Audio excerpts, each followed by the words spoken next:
요한복음 13장 21절에서 30절까지 말씀 우리 한 절씩 교도하겠습니다. 예수께서 이 말씀을 하시고 심령이 괴로워 증언하여 이르시되 내가 진실로 진실로 너에게 이르노니 너희 중 하나가 나를 팔리라 하시니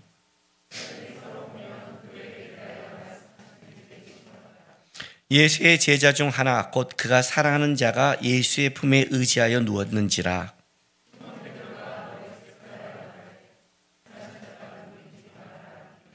그가 예수의 가슴에 그대로 의지하여 말하되 주여 누구니까?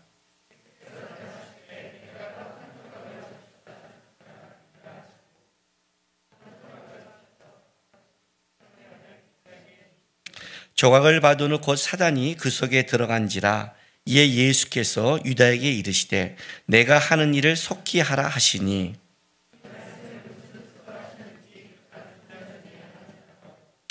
어떤 이들은 유다가 돈꾀를 맡았으므로 명절에 우리가 쓸 물건을 사라 하시는지 혹은 가난한 자들에게 무엇을 주라 하시는 줄로 생각하더라. 아멘. 고난주간 예수님 십자가에 달리시 직전에 벌어진 아주 긴장된 사건입니다. 성찬식이 진행되고 있고 그리고 세족식이 진행된 그 와중에 주님께서 내 몸과 내 피를 난다는 사랑과 은혜만 드러나는 것도 아니고 그리고 세족식에서 예수님이 섬김과 그런 모습만 아름답게 들어온 것 같지만 그러나 그 이면에는 지금 아주 긴장감이 흐르고 있는 사건을 우리가 보게 됩니다. 신앙생활의 가장 어려운 점은 우리가 하나님의 말씀을 듣고 이게 우리 삶 속에 그냥 따박따박 걸어가면 될 것 같지만 실제 우리 삶의 현실 속에서 부닥치는 일들이 그렇게 만만치 않습니다. 이 만만치 않다는 것은 어려움과 힘듦만 있다는 것이 아니라 실제 우리의 살아가는 사건 속에 어떤 것을 분별해야 되며 어떻게 행해야 되고 어떻게 살아가야 되는지를 우리는 정해야 되고 결정해야 되는 것이 어렵다는 겁니다. 그렇죠? 매일매일 우리는 이 문제 앞에 겪는 겁니다. 사랑하고 섬기면 되지 굉장히 추상적인 말입니다. 어떤 부모가 자식들을 때리고 싶은 부모가 어디 있겠습니까? 만약 요즘은 이렇게 말하는 것도 좀 뉴스가 하도 이상해서 정상적인 부모들은 절대 그렇지 않죠. 그죠? 부모가 돼서 이렇게 자라다 보면 가슴에 남는 게 있습니다. 저도 이렇게 지나가 보면 우리 아내하고 그런 말 한 적이 있어요. 이때 우리 하람이 아준이 좀 더 심하게 그때는 혼낸 거 아닌가? 그때는 심하게 때린 거 아닌가? 그때는 좀 더 그냥 위로해 준 게 맞았는가? 이제 그걸 돌아가 보면 왜 할아버지 할머니들이 그렇게 전폭적으로 손자 손주를 사랑한 줄 알겠어요? 엄마 아빠가 막 그러면 야야 그러지 마. 너도 그랬지만 너 컸어. 그런 소리 하지 마. 이게 이제 할아버지 할머니가 돼 보면 그게 꼭 그렇게까지 하지 않아도 된다는 이제 그때는 시간이 지난 분별력이 생기지만 그 당시를 사랑할 때는 또 아니잖아요. 돌아보면 이제 그런 생각을 하는 거예요. 그럼 제가 우리 아내한테 사랑해서 하는 거고 실력만큼 한 거야. 지금 다시 기도하고 실력만큼 하면 하나님이 해 라고 말은 하지만 그러나 가슴 한켠으로는 부모니까 저렇게 싼 게 남는 거예요. 그냥 애 해주는 대로 해주고 사랑해주면 애가 잘하면 잘 자랄 것 같은데 그게 인생이 그렇게 쉬운 게 아니에요. 어렵죠. 어떻게 결정하고 어떻게 살아갈까요? 굉장히 복잡하지만 실제 우리 그리스도인에게 주어진 하나님이 따라가는 방법은 그 기준은 의외로 단순합니다. 주의 말씀이 내 발에 빛이요 내 길의 등이랍니다. 당신이 성경을 보라는 뜻은 아닙니다. 주의 말씀이라는 것은 하나님의 말씀 안에 우리가 살아갈 수 있는 모든 것들이 예시되어 있다는 뜻입니다. 히브리서에 너희는 예수를 깊이 생각하라고 합니다. 사실 우리의 모델은 세상 사람도 아닙니다. 우리의 모델은 여러분이 좋아하는 존경하는 사람도 아닙니다. 우리는 우리가 좋아하는 사람을 더 따르고 존경하게 되어 있습니다. 우리의 모델은 오직 한 분입니다. 예수님께서 하나님을 한 분 모델로 삼고 그가 사람이 떡으로 사는 것이 아니라 하나님의 말씀으로 산다고 해서 하나님만 바라보고 살았듯이 우리에게도 예수를 깊이 생각을 합니다. 예수님이라면 어떻게 했을까? 바로 그것이 실제 우리 삶 속에 가장 큰 기준이 되는 겁니다. 뭘 분별하고 뭘 이렇게 어려운다면 가장 중요한 또 하나의 기준이 있습니다. 맡겨진 것에 충성하는 겁니다. 분별이라는 것은 내가 어디로 가야 될 겁니다. 미래지향적을 갖고 있는 겁니다. 그러나 지금 맡겨진 것은 하나님이 분명히 나에게 주신 겁니다. 너가 작은 것에 충성했으니 큰 것을 맡기리라. 주님은 항상 기준이 지금 맡겨진 것에 대한 태도와 자세가 먼저인 겁니다. 그렇게 생각하면 하나님이 우리 인생을 끌어간다는 믿음이 있다면 사실 우리의 인생 속에 어떤 걸 좋은 걸 선택하는 어떤 게 옳은가 이게 아니라 예수를 묵상하며 나에게 맡겨진 것을 하나하나 하고 있다면 그 속에 주님이 끌어가심을 맛보고 있는 겁니다. 자, 예수님을 한번 생각해보고 그리고 오늘 본문을 보면 좀 예수님이라면 이렇게 할 거야 하는 사랑이 많고 자비하시고 은혜로우신 예수님께서 오늘 이 행동을 보면 우리가 좀 이해하지 못할 말씀들이 있는 겁니다. 보겠습니다. 오늘 예수님께서 세조식을 끝나고 21절 이렇게 말합니다. 예수께서 이 말씀을 하시고 심령이 괴로워 증언하여 이르시되 내가 진실로 진실로 너에게 이르노니 너희 중 하나가 나를 팔리라 하시니. 자, 세조식이 마치고 예수님께서 아주 직접 이렇게 얘기합니다. 너희 중 12명 너희 중에 하나가 날 팔 것이다 라고 말합니다. 예수님이 여태까지 이렇게 직접적으로 얘기한 적이 없습니다. 요한복음 6장 70절 보겠습니다.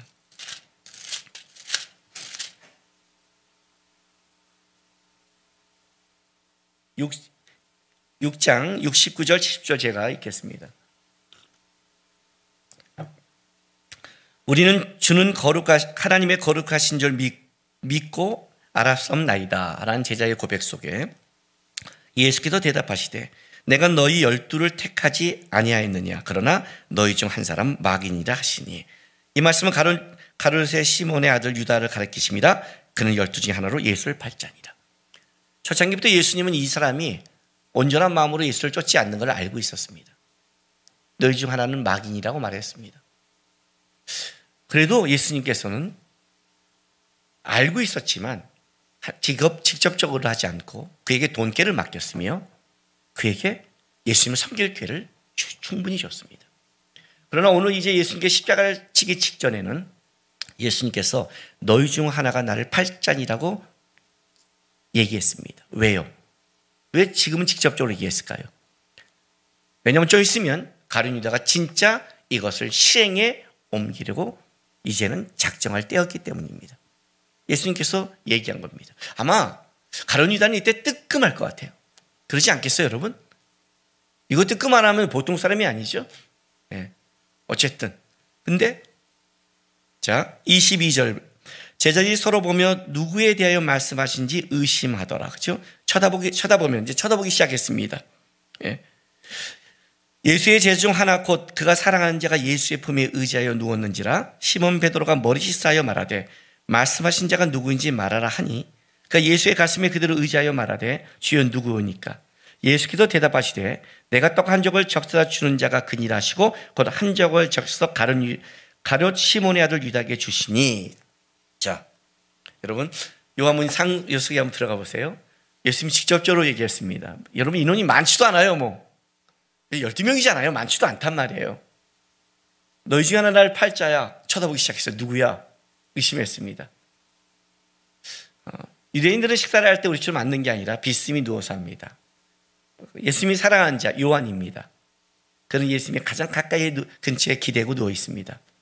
시몬 베드로가 사인을 준 겁니다. 그죠?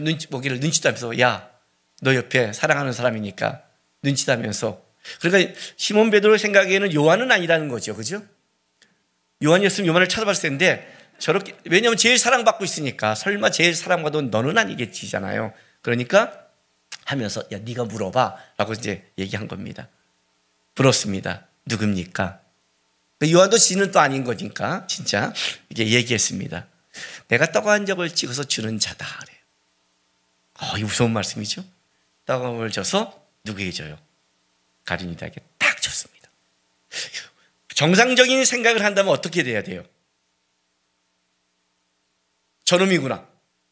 그래서 예수님을 못 팔게 11명이 잡아다가 묶어갖고 밧줄을 묶어서 못 나가게 하면 이 사건은 끝나잖아요. 그렇죠? 근데 참 웃긴 게 뭐냐면 우리가 그렇게 똑똑하거나 분별력이 있지 않다는 겁니다. 여러분, 제가 우리라는 표현을 썼습니다. 왜인지 아세요? 그러면 가룟 유다인 줄 알아야 되는데. 자, 28절 보세요. 이제 27절에 조각을 봐두는 그 사단이 그 속에 들어간지라 이에 예수께서 유다에게 이르시되 내가 하는 일을 속히 하라 하시니, 이 말씀이 무슨 뜻으로 하셨는지 그 앉은 자 중에 아는 자가 없고 어떤 일은 유다가 돈꾀를 맞췄으므로 명절에 우리가 쓸 물건을 사라 하시는지 혹은 가난한 자들에게 무엇을 주라 하신 줄 생각하더라. 여러분, 이게 지금 생각을 뇌를 갖고 다니는 사람들일까요? 우리가 이런 말을 농담으로 해요. 예수님을 따르려면 뇌가 없어야 된다. 여러분들이 예배 올 때 뇌를 안 갖고 오잖아요. 설교들 때 생각을 안 하잖아요. 그죠? 이게 말이 돼요? 물었잖아요. 지가 누구예요? 내가 떡 한 적을 찍어서 주는 자다. 딱 줬어요. 말도 심상치 않겠어요? 유다한테 내가 하는 일을 속히 하라. 여러분, 이걸 받았을 때 유다가 어땠을까요?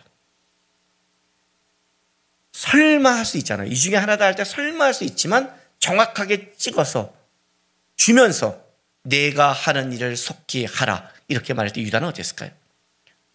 이러면 다 유다인 줄 알아야 되는데 저희들이 어떻게 생각하냐면, 내가 하는 일을 속히, 뭘 예수님이 심부름을 시켰나 보다.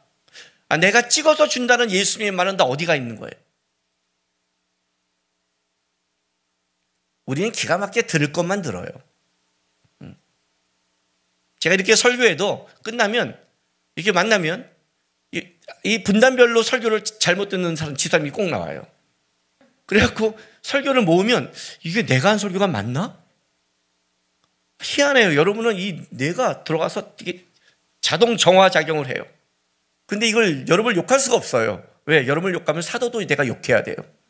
아니, 이렇게까지 했는데 가난한 자에게 뭘 나눠주라고 그랬나?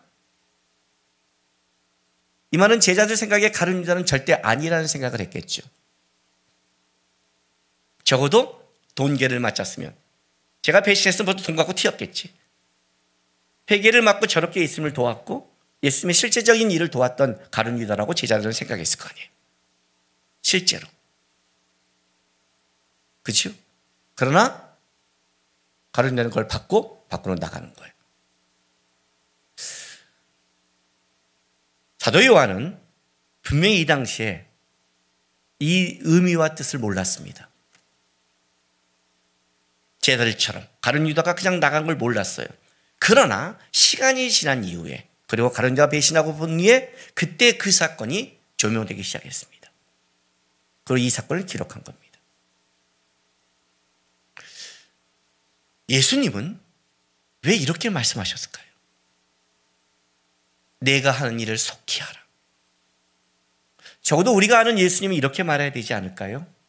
떡을 주면서 유다야, 마지막 기회야. 이 떡을 받고 나를 따라. 이래야 되지 않을까요? 예수님이 지금 내가 하는 일을 속히 하라 하면 가룟 유다는 어쩌라는 거예요? 돌아올 기회가 없잖아요. 예수님이 하라니까 나가야 되잖아요.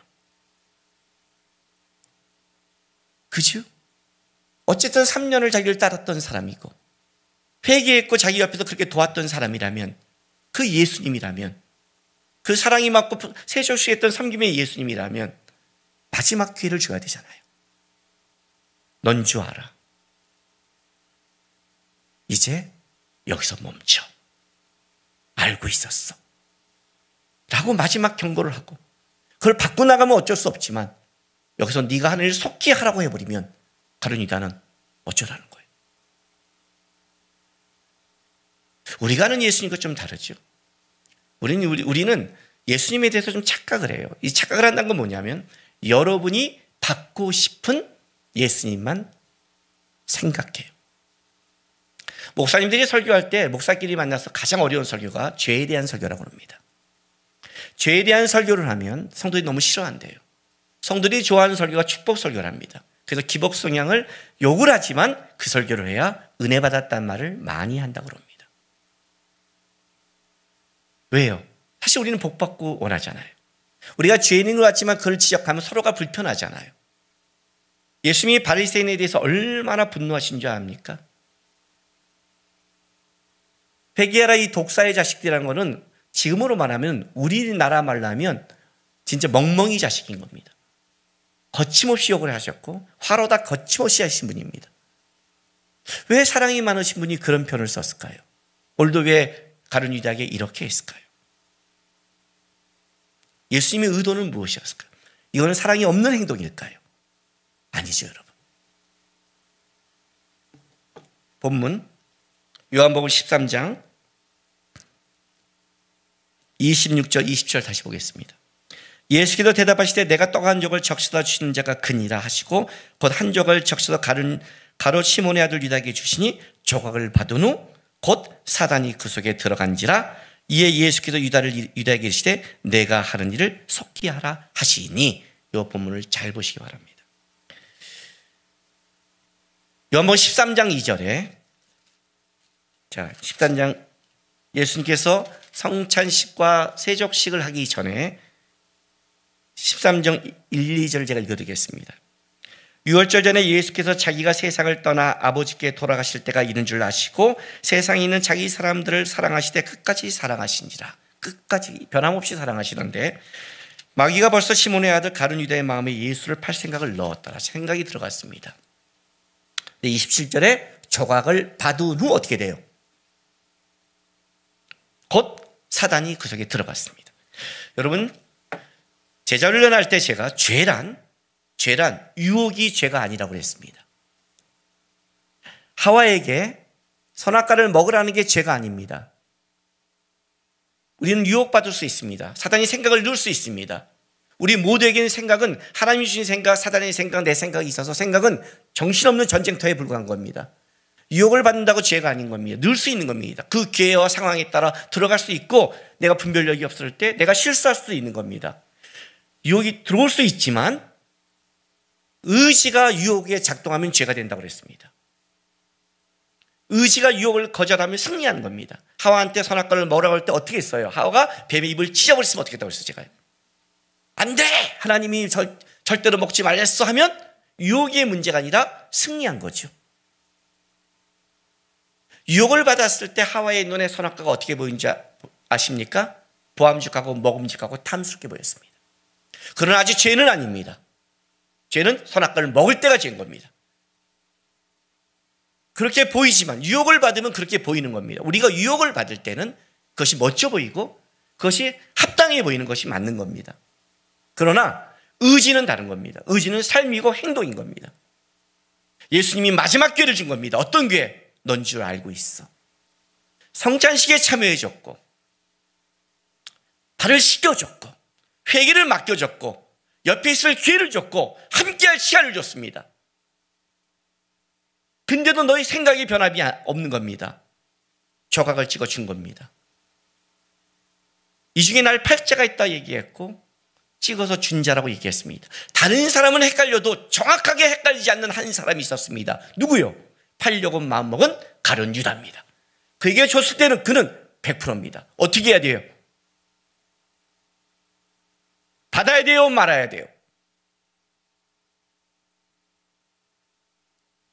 예수님의 팔 마음이 없으면 안 받아야 되는 겁니다. 죄송합니다. 그렇게 알고 있는데도 이렇게 발을 시키신 기다려준 예수님을 생각하면 근데 가룟 유다가 받았습니다. 받는 순간 사단이 들어가 버린 겁니다. 예수님인 더 이상 그는 하나님을 따르는 자가 아닌 겁니다. 그에게 준 기회가 바로 그거였습니다. 네가 하는 일을 속히 하라. 이렇게 말씀하십니다. 이 말에는 뭐가 있는 건 줄 아십니까? 나도 내가 할 일을 속히 할 거다. 너는 너의 일을 하라. 나는 나의 일을 할 거다. 성만찬을 해줬고 너의 발을 씻겨줬고 다 찍어줬다.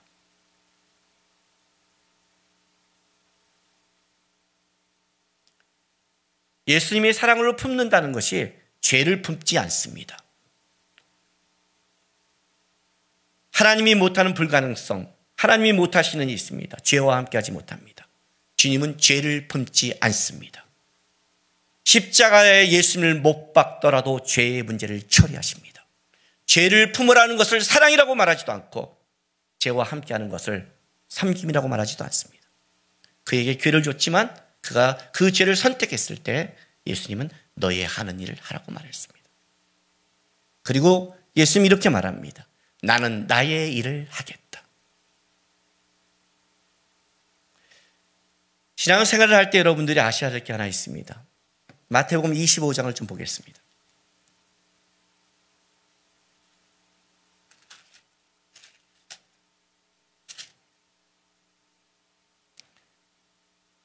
(25장) 26절 27절 봅니다. 달란트 비유인데 한 달란트 준 자에 대해서 예수님이 그 주인의 말입니다. 그 주인이 대답하여 이르되 악하고 게으른 종아, 나는 심지 않은 데서 거두고 해치지 않은 데서 모으는 줄로 내가 알았느냐. 그러면 내가 마땅히 내 돈을 취한 자들에게나 맡겼다가 내가 돌아와 내 원금과 이자를 받게 하였을 것이라 하고. 무슨 말인지 아십니까? 이 한 달란트를 받은 사람이 주인에서 잘못된 마인드를 가졌습니다. 좋습니다. 네가 어떻게 생각해도 상관이 없습니다. 중요한 건 이겁니다. 그러면 나한테 뭘 했냐는 겁니다. 최소한의 이자는 남겨야 됐을 거 아니야?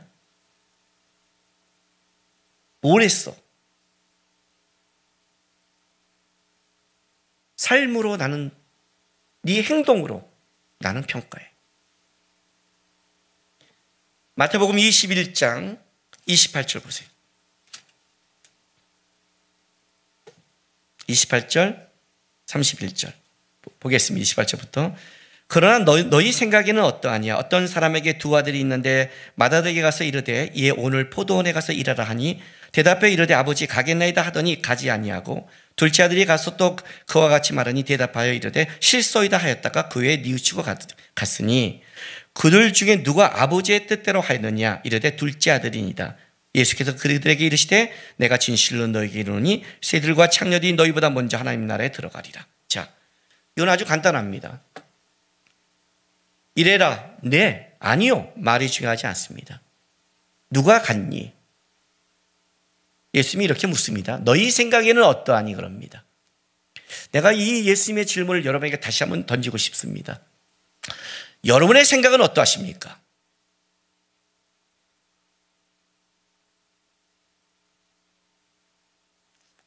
오늘 이렇게 저희가 주일날 이렇게 걸어 내려오는데 이 남산타운 아파트 뒤쪽에 보면 그 애들 놀이터가 있고 거기에 약간 정자처럼 이렇게 벤치가 앉아 있는 데가 있습니다. 바로 올라가자마자 첫 번째 있는 그 임대 아파트 쪽에 있는 그 벤치입니다. 저는 항상 내려오면서 주일날 또 토요일날 거기 이렇게 쳐다보고 한번 내려옵니다. 다른 데는 아닌데 거기는 꼭 쳐다봐요. 왜 쳐다보냐면 주일날 이렇게 내려다보면 거기에 어떤 그 아줌마 집사님이 집사님인지 아닌지 몰라요. 성도인데 저는 그냥 집사님이라고 같아요. 앉아서 초등학생들 한 5, 6명이 거기 옆에 앉아 있습니다. 거기서 성경 공부를 가르쳐요.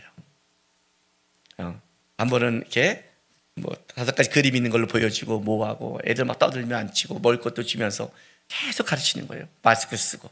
코로나 바이러스 시대 밖에서 야외에 만나서 성경 공부를 꼭 가르쳐요. 그게 눈에 계속 들어오는 거예요. 아, 참 열심히시구나. 저 교회는 저런 집사님 때문에 잘 돌아가겠다. 이렇게 맨날 그 집사님 얼굴을 보고 와요. 네. 근데 오늘은 오다 싹 봤더니 누가 있냐면 우리 성도가 있는 거예요. 남자 성도 2명이서 벌떡 일어나요. 왜냐하면 어저께 공부를 했거든요. 그 집사님이 보통 주일하는데 어저께 내려오는데 토요일날 공부하고 있더라고요. 또 이렇게 보고 왔는데 오늘 비어 있어요. 근데 그래서 쓱 비어 있는데 인사하는데 우리 교회 성도예요. 인사하더니 그래서 제가 뭐 이렇게 마시고 있길래 뭐 아침부터 한 잔 먹어? 그랬더니 예, 교회 와서 청소하고 땀을 이제 여기 잠깐 쉬면서 한 잔 마시고 있어요. 그래서 내가 그래, 그 자리가 어떤 자리인 줄 알아?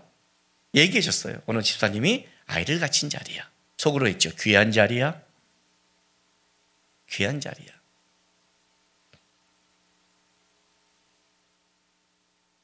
코로나 바이러스 시대가 어려운 시대라고 말하지만 교회가 지탱하겠고 하나님 나라가 지탱하는 것은 누군가가 하나님이 맡기신 자기 일을 속히 하고 있기 때문입니다.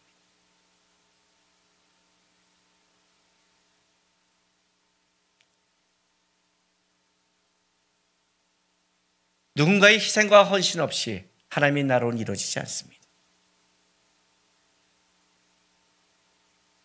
제가 전도사 처음 나갔을 때 그 교회는 60명 정도밖에 안 되는 성도가 있었습니다. 10년 동안 목사님이 30년 동안 목사님이 10번 바뀌었습니다. 전도사는 수없이 바뀌었습니다.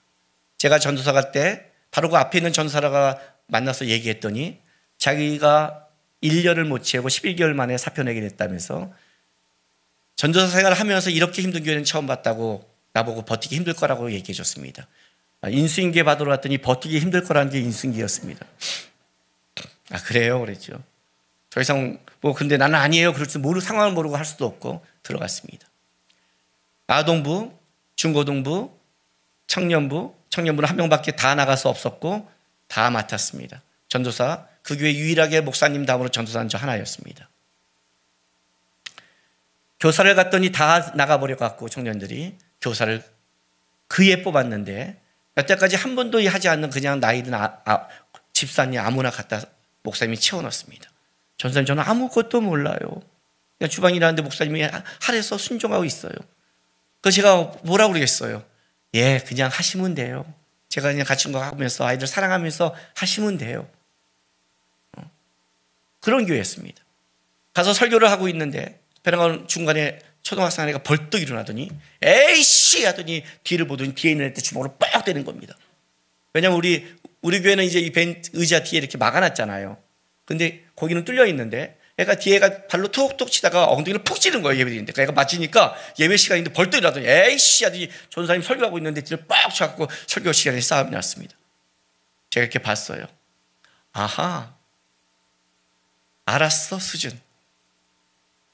체크했죠. 그렇습니다. 그래서 어찌어찌 교회가 오다가 성경학교를 하게 됐습니다. 문제는 성경학교입니다. 어떻게 이렇게 공부를 하고 왔는데 성경학교는 얘기가 다르잖아요. 한 번도 안 하고 애가 난장판이. 그래서 우리 둘러스와 연합된 전사들 제가 알잖아요. 끌어올 수 있는 사람들이 쫙 10명을 끌고 왔습니다. 성경학교에 도와줘. 그리고 성경학교를 돌렸습니다. 그래서 성경 공부하고 돌아가지만 마지막 날에 철로역전처럼 여러 가지 십자가를 지고 가고 세족식하고 이제 그런 행사를 하는데 거기 선생님들 다 투입시켰더니 선생님들이 다 어떻게 할 바를 모릅니다. 그 전날이었습니다. 저도 그걸 준비하는데 처음 하는 이 선생님들을 데리고 하는 것이 참 어려웠습니다. 왜냐하면 다른 공부는 시킬지고 돌아가는 것은 내가 데려온 사람 하지만 우리 선생님이 우리 아이들을 섬겨야 이것이 되기 때문에 그런 선생님들이 맡아야 되는데 한 번도 하지 않았습니다. 그리고 기도하면서 밤새 하나님 어떻게 하면 은혜가 될까요? 도와주셔서 기도하고 잤는데 새벽에 꿈을 꿨습니다. 그 꿈이 바로 이 세족식의 꿈이었습니다. 저는 이걸 평생 잊지 못합니다. 꿈속에 예수님이 제자들에게 세족식을 하고 있는 겁니다. 베드로가 저를 씻기지 마십시오 하니까 그럼 나와 상관없어 예수님이 말씀하시니까 머리와 발 그럼 다 손을 씻어주세요. 이런 장면들이 그게 나타난 겁니다. 그리고 예수님이 씻깁니다. 그리고 그 씻고 나서 예수님이 저를 쳐다보면서 이렇게 말씀했습니다. 제가 보고 있는데 남구가 내가 이때 세족식을 했을 때 나의 이 마음을 아는 자는 아무도 없었다. 어떤 제자는 나 이 세족식마저도 나를 팔려고 배신의 마음을 갖고 있었고 다른 제자들은 뭔 말하는지도 모르고 하지 말랬다가 더 해달랐다고 말하고 예수님이 왜 이럴까 하는 다 그렇게 했다. 이때 하나님의 마음을 아는 사람은 나 하나밖에 없었다. 그러나 내가 주의 마음으로 그냥 했을 때 나중에 이 제자들이 나의 마음을 갖고 나의 위대한 사도들이 되었다. 내일 선생님들이 어떤 마음을 갖까 생각하지 마라. 너 하나만 내 마음을 갖고 행하면 된다 하고 잘 믿겠어요. 계시를 받았습니다. 그리고 시작 전에 선생님들에게 이 마음을 나눴습니다. 선생님, 애들 혼내지 마세요. 뭘 하지 마세요. 탓하지 마세요. 그러면 원망하고 문제거리만 보일 겁니다. 그렇게 하지 마세요. 선생님들만 주님의 마음을 갖고 기도하고 하면 역사할 겁니다. 애들이 움직이지 않으면 그냥 내가 기도하면서 사랑하는, 섬기는 모습만 보여주면 좋겠어요. 우리 그렇게 합시다. 그렇게 했습니다. 어떤 사람도 큰 소리 내지 않고 애들이 떠들어 조용히 끌어오고 조용히 얘기하고, 그래가 안 되면 손잡고 그냥 앉아서 기도하라 해서 그렇게 했습니다. 놀라운 일이 벌어졌습니다. 이 멤버들이 돌아와서 애들이 유치부터 6학년까지 그 교회는 다 돌아가야 되는데 돌아왔는데, 먼저 돌아온 애들은 3시간씩 기다리는데 앞에 나는 아무것도 못하겠다는 나이 든 집사님들은 앞에서 기도를 시켰습니다. 중보기도를 시켰습니다. 애들이 그 기도를 보면서 처음에 누워있다가 따라하더니 나중에는 애들이 울면서 기도하는 놀라움을 보기 시작했습니다. 선생님들이 놀랐습니다. 이게 교회입니다. 신앙은 대리신앙이 없습니다, 여러분.